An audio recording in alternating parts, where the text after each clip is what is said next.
Tapi secara virtual gift aku yang lebih unggul, bukan begitu? Assalamualaikum warahmatullahi wabarakatuh. Dangdut Akademi 7 telah resmi berakhir. Tasya keluar sebagai juara setelah mengungguli Valen dari Pamekasan lewat perolehan virtual gift yang jauh lebih tinggi. Secara aturan, kemenangan ini sah dan diakui oleh penyelenggara. Namun justru setelah lampu panggung padam, polemik besar mulai muncul.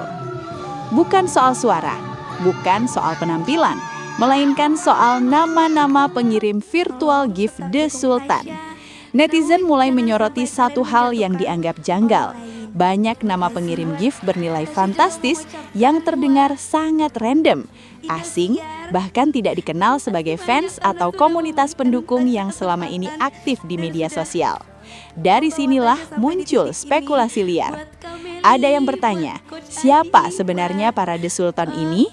Ada yang menduga, apakah ini murni dukungan penonton? Bahkan ada yang berani menyebut kata settingan. Di tengah panasnya tudingan tersebut, satu nama besar tiba-tiba ikut terseret dalam perbincangan. Nama itu adalah Lesti Kejora. Sebagai juri Dangdut Akademi 7 sekaligus juara Dangdut Akademi pertama, Lesti dianggap memiliki posisi istimewa. Bukan hanya sebagai penilai, tapi sebagai simbol moral dan kualitas dalam dunia dangdut. Maka wajar jika publik mulai bertanya-tanya, apakah Lesti mengetahui siapa di balik nama-nama random The Sultan tersebut? Apakah Lesti diam karena tahu sesuatu? Atau justru Lesti sama sekali tidak terlibat dan memilih bersikap bijak? Disinilah pentingnya meluruskan konteks sejak awal. Lesti Kejora tidak memiliki kewenangan, akses, ataupun peran apapun dalam sistem perolehan virtual gift. Sistem ini sepenuhnya berada di tangan penonton dan platform resmi yang digunakan selama siaran berlangsung. Juri hanya menilai penampilan, bukan menghitung gift. Namun di era media sosial, fakta seringkali kalah cepat dibanding asumsi. Nama besar seperti Lesti dengan mudah dijadikan pengait untuk memperkuat narasi spekulatif. Padahal selama kompetisi berlangsung, Lesti justru dikenal sebagai juri yang sangat hati-hati, tidak memihak, dan konsisten menjaga suasana tetap kondusif. Alih-alih memperkeruh keadaan, Lesti memilih fokus pada satu hal, kualitas peserta dan masa depan mereka setelah kompetisi. Lalu mengapa isu ini bisa begitu cepat membesar? Karena virtual gift bukan sekedar angka, ia menyentuh emosi, fanatisme, dan rasa keadilan penonton. Ketika angka-angka besar muncul dari nama yang tidak familiar, imajinasi publik pun mulai bekerja. Dan disinilah narasi tentang dalang The Sultan mulai berkembang. Namun pertanyaannya, apakah kecurigaan ini berdiri di atas fakta atau hanya asumsi yang dibungkus kekecewaan? Dan di posisi mana sebenarnya Lesti Kejora berdiri dalam pusaran isu ini? Sebelum kita melangkah lebih jauh dan larut dalam spekulasi, ada satu hal penting yang harus dipahami terlebih dahulu. Bagaimana sistem virtual gift di Dangdut Akademi 7 sebenarnya bekerja? Dalam DA7, penentuan pemenang memang sepenuhnya berada di tangan penonton melalui virtual gift. Juri, termasuk Lesti Kejora, tidak memiliki hak campur tangan sedikit pun terhadap jumlah, jenis, atau asal gift yang masuk. Semua berjalan otomatis melalui sistem resmi yang telah ditetapkan. Artinya, tidak ada tombol yang bisa ditekan oleh juri, tidak ada nama yang bisa dipilih, dan tidak ada pengaruh personal dari siapapun di kursi penilaian. Lalu kenapa nama-nama pengirim The Sultan terlihat random? Jawabannya justru sangat sederhana. Dalam sistem digital, pengguna bebas menggunakan nama akun apapun.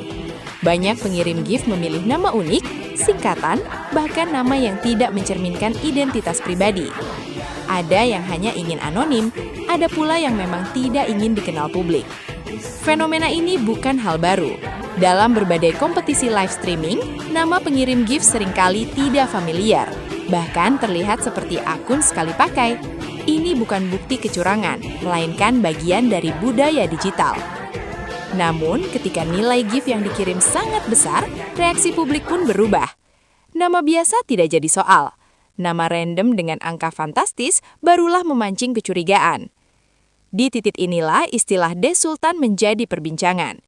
Sebutan untuk para pengirim gift bernilai sangat besar ini kemudian diberi makna lebih dari sekedar donatur. Mereka dianggap punya kekuatan, bahkan dianggap sebagai penentu hasil.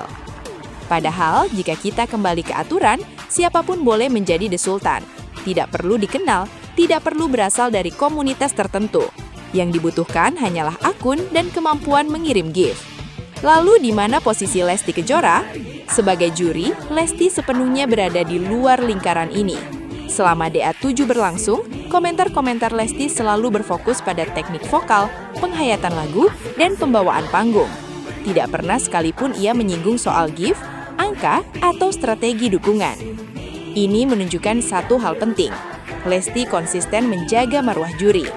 Ketika publik ribut memperdebatkan siapa pengirim gift, Lesti justru berbicara tentang bagaimana peserta harus siap menghadapi dunia profesional setelah kompetisi. Sikap ini bukan kebetulan, melainkan pilihan sadar untuk tidak larut dalam polemik. Namun, bagi netizen yang sudah terlanjur curiga, emosi lebih dominan daripada fakta. Dan di titik inilah asumsi tentang dalang The Sultan terus bergulir. Pertanyaannya, jika sistemnya jelas dan peran juri sangat terbatas, mengapa nama Lesti tetap diseret? Ketika sebuah kompetisi besar berakhir dengan hasil yang tidak sepenuhnya diterima semua pihak, satu hal hampir selalu terjadi, muncul pencarian kambing hitam. Dan dalam polemik DA7, spekulasi tentang The Sultan perlahan berubah menjadi tudingan yang lebih personal. Nama-nama random pengirim gift mulai dianalisis satu persatu. Ada yang mencocokkan waktu pengiriman, ada yang mengaitkan dengan pihak tertentu, bahkan ada yang mencoba menghubungkan dengan figur publik. Dari sinilah nama Lesti Kejora ikut disebut-sebut. Bukan karena bukti, bukan karena pernyataan, melainkan karena posisinya yang terlalu besar untuk diabaikan. Bagi sebagian netizen, Lesti dianggap tahu segalanya hanya karena ia berada di dalam sistem. Padahal, kenyataannya, posisi juri sangat jelas batasannya. Mereka menilai penampilan, bukan proses voting atau gift. Namun di era digital, logika sering kalah oleh narasi. Spekulasi berkembang bukan karena fakta baru, tapi karena rasa tidak puas. Dan ketika rasa itu mencari bentuk, nama besar seperti Lesti menjadi sasaran empuk. Semakin bersih rekam jejak seseorang, semakin mudah ia dijadikan alat legitimasi asumsi. Yang menarik, Lesti sama sekali tidak terpancing. Tidak ada klarifikasi emosional, tidak ada pembelaan berlebihan, tidak ada sindiran. Ia tetap menjalankan perannya sebagai juri dengan tenang, profesional, dan penuh empati kepada peserta. Sikap ini justru memperlihatkan kualitas kepemimpinan yang jarang terlihat di tengah kegaduhan media sosial. Lesti seolah memahami satu hal penting, menjawab spekulasi tanpa dasar hanya akan memperpanjang polemik.